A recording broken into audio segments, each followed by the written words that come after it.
وہ خزائن جو ہزاروں سال سے مدفون تھے، اب میں دیتا ہوں اگر کوئی ملے امیدوار، کوئی ملے امیدوار۔ اعوذ باللہ من الشیطان الرجیم، بسم اللہ الرحمن الرحیم۔ ناظرین کرام، السلام علیکم ورحمۃ اللہ وبرکاتہ۔ تعارف کتب کے سیریز میں آج ایک اور ایپیسوڈ کے ساتھ ہم آپ کی خدمت میں حاضر ہیں۔ آج حضرت مرزا غلام احمد صاحب قادیانی مسیح موعود و مہدی موعود علیہ الصلاۃ والسلام کی ایک معرکۃ الآراء تصنیف فتح اسلام کا مختصر تعارف پیش کیا جائے گا۔ آپ علیہ السلام نے 1890 کے آخر میں رسالہ فتح اسلام تحریر فرمایا، جو 1891 کے اوائل میں شائع ہوا۔ اس میں آپ نے اعلان فرمایا کہ حضرت صلی اللہ علیہ وسلم کی پیشگوئی کے مطابق مسیح جو آنے والا تھا یہی ہے، چاہو تو قبول کرو۔ نیز فرمایا مسیح کے نام پر یہ عاجز بھیجا گیا تا صلیبی اعتقاد کو پاش پاش کر دیا جائے، سو میں صلیب کے توڑنے اور خنزیر کو قتل کرنے کے لیے بھیجا گیا ہوں۔ اس کتاب کا پس منظر یوں ہے کہ 19ویں صدی کے آخر میں پورے ہندوستان میں عیسائیوں کی تبلیغ زوروں پر تھی۔ ہر جگہ مشن قائم کیے جا رہے تھے، کروڑوں کی تعداد میں کتب، پمفلٹ اور اشتہارات مفت تقسیم کیے جا رہے تھے۔ تبلیغ کرنے میں عیسائیت کو انگریز حکومت کی پشت پناہی حاصل تھی۔ ہر جگہ شہروں، دیہاتوں، قصبوں اور ہسپتالوں میں بھی عیسائیت کی تبلیغ جاری تھی۔ اس وقت مسیح ابن مریم کے آسمان پر زندہ ہونے کا عقیدہ عیسائیوں اور مسلمانوں میں مشترک تھا، جس سے لاکھوں مسلمان عیسائیت کی آغوش میں آ چکے تھے، اور جس رفتار سے عیسائیت کی تبلیغ جاری تھی، عیسائی مناد یہ خیال کر رہے تھے کہ چند سالوں میں پورا ہندوستان عیسائیت قبول کر لے گا۔ اس کتاب کا نام فتح اسلام ہے، جس کے ٹائٹل پیج پر یہ الہامی اشعار درج ہیں۔ کیا شک ہے ماننے میں تمہیں اس مسیح کے، جس کی مماثلت کو خدا نے بتا دیا۔ حاذق طبیب پاتے ہیں تم سے یہی خطاب، خوبوں کو بھی تم نے مسیحا بنا دیا۔ اس کتاب کے مضامین کا خلاصہ اس کتاب کے پورے نام یا ٹائٹل میں یوں درج ہے کہ فتح اسلام اور خدا تعالیٰ کی تجلی خاص کی بشارت اور اس کی پیروی کی راہوں اور اس کی تائید کے طریقوں کی طرف دعوت۔ اس کتاب کی اشاعت کی غرض آپ علیہ السلام نے یوں بیان فرمائی کہ یہ عاجز اس الہی کارخانہ کے بارے میں جو خدا تعالیٰ نے دین اسلام کی حمایت کے لیے میرے سپرد کیا ہے، ایک ضروری مضمون کی طرف آپ لوگوں کو توجہ دلاتا ہے۔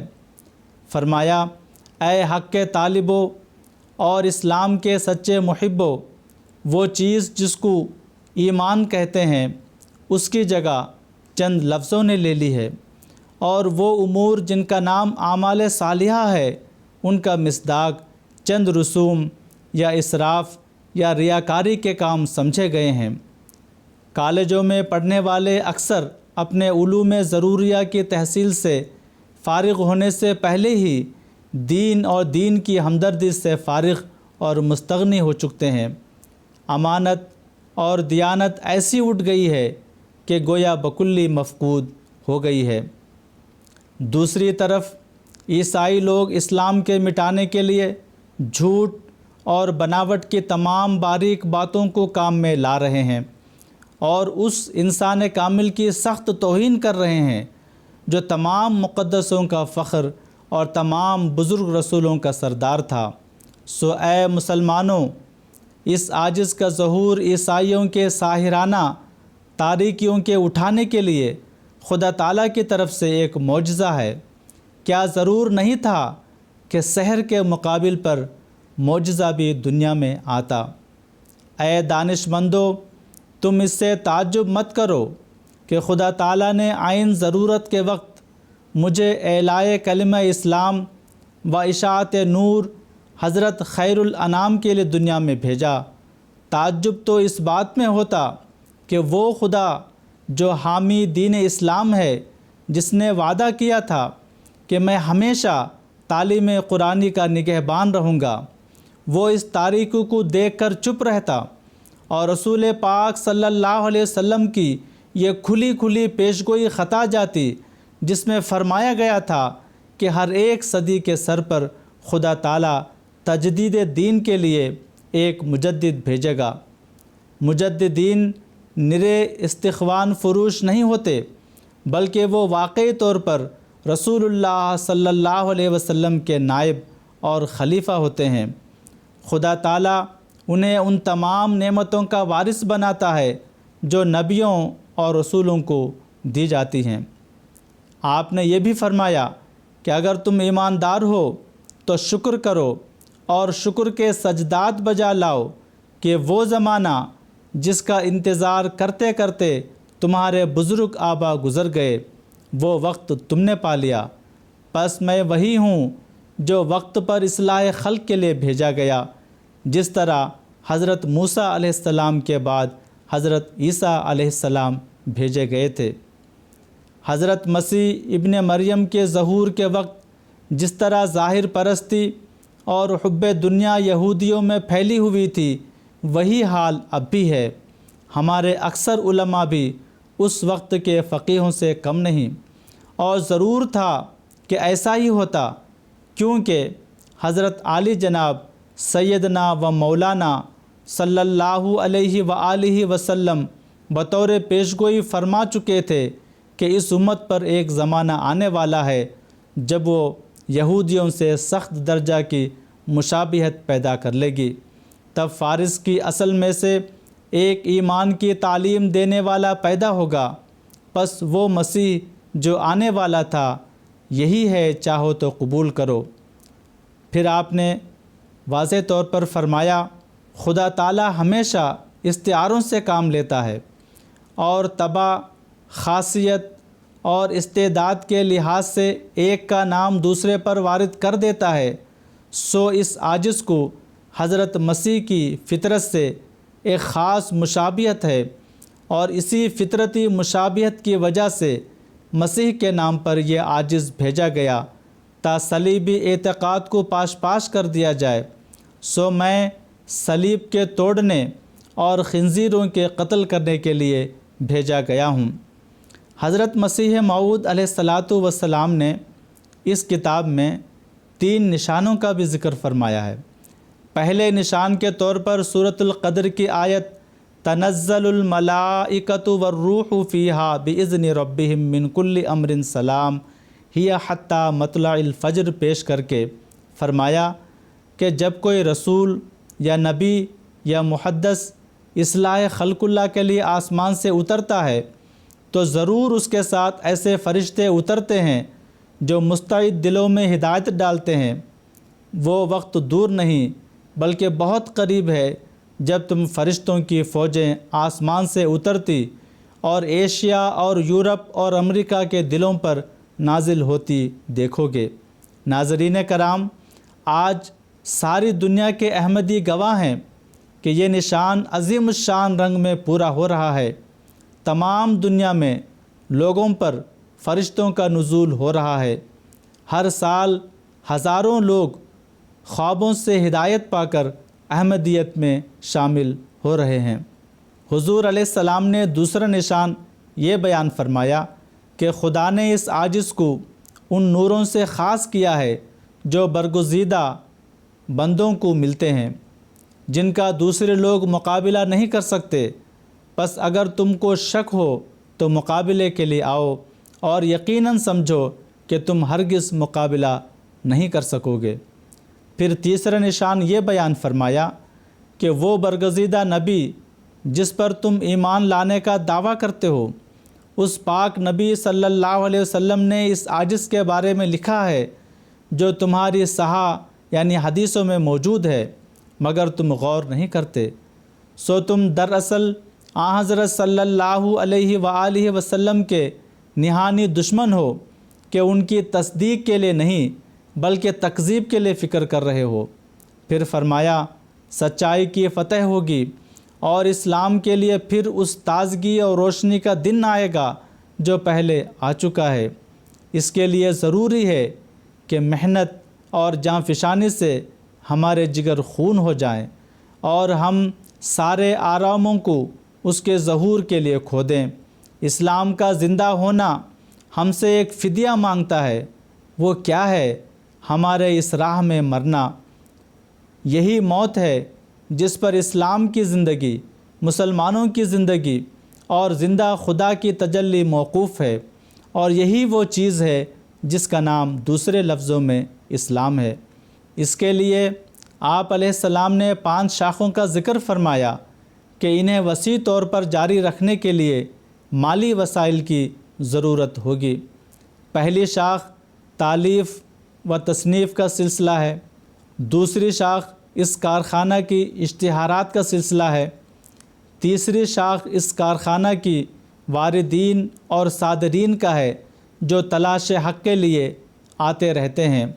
تمام نبی اس طریق کو ملحوظ رکھتے رہے ہیں۔ صحبت میں رہنے والوں کا سلسلہ اور بھی زیادہ بڑھانا ہوگا تا اسلام کی روشنی عام طور پر دنیا میں پھیل جائے۔ چوتھی شاخ اس کارخانہ کی وہ مکتوبات ہیں جو حق کے طالبوں یا مخالفوں کی طرف لکھے جاتے ہیں۔ چنانچہ آپ نے فرمایا کہ اب تک 90,000 سے بھی زائد خطوط آئے ہوں گے جن کا جواب لکھا گیا ہے۔ پانچویں شاخ اس کارخانہ کی جو خدا تعالیٰ نے اپنی خاص وحی سے قائم کی مریدوں اور بیعت کرنے والوں کا سلسلہ ہے۔ آپ علیہ السلام نے بیان فرمایا کہ اس خداوند خدا نے مجھے بشارت دی کہ میں تجھے وفات دوں گا اور اپنی طرف اٹھاؤں گا، مگر تیرے سچے متبعین اور محبین قیامت کے دن تک رہیں گے اور ہمیشہ منکرین پر انہیں غلبہ رہے گا۔ ان 5 شاخوں کو چلانے کے لیے آپ علیہ السلام نے ایک مرتبہ پھر مسلمانوں کو امداد کی طرف توجہ دلائی۔ اس کتاب میں حضور علیہ السلام نے علی گڑھ کا ایک واقعہ بھی بیان فرمایا کہ آپ ایک مرتبہ علی گڑھ تشریف لے گئے تھے، جہاں ایک مولوی صاحب محمد اسماعیل نام کے آپ سے وعظ کرنے کی درخواست کرنے کے لیے آئے، تو آپ نے ان کی درخواست بشوق دل قبول فرمایا، لیکن بعد میں اللہ تعالیٰ کی طرف سے آپ کو بذریعہ الہام اس سے روکا گیا، جس کے بارے میں آپ نے ان مولوی صاحب کو اطلاع دی، لیکن وہ مولوی صاحب حسن ظن کے بجائے بدظنی سے کام لیے اور آپ پر کچھ اعتراضات انہوں نے بیان کیا اور لوگوں میں ان اعتراضات کو پھیلایا، جس کی وجہ سے حضور علیہ السلام نے اس کتاب میں ان اعتراضات کا مفصل جواب بھی بیان فرمایا ہے۔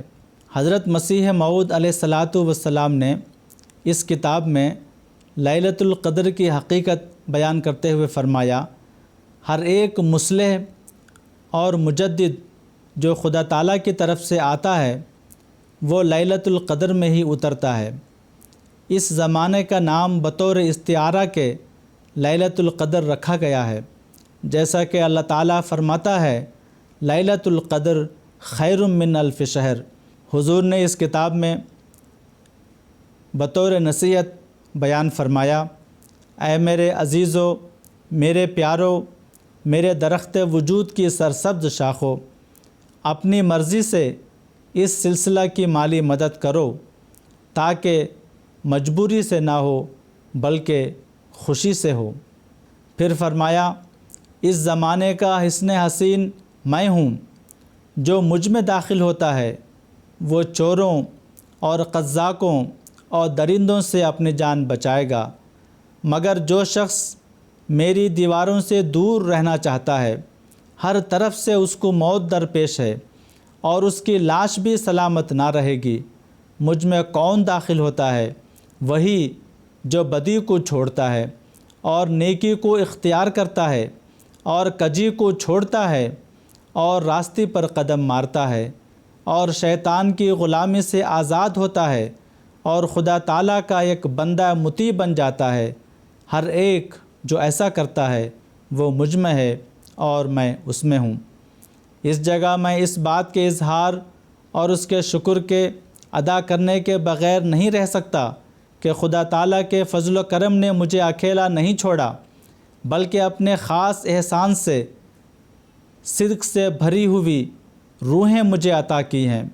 اس ضمن میں حضور علیہ السلام نے حضرت حکیم مولانا نور الدین صاحب رضی اللہ تعالیٰ عنہ، مولوی شیخ محمد حسین صاحب مراد آبادی رضی اللہ تعالیٰ عنہ، حکیم فضل الدین بھیروی رضی اللہ تعالیٰ عنہ اور مرزا عظیم بیگ صاحب رئیس پٹیالہ کی خدمات اور اخلاص کا ذکر بھی فرمایا۔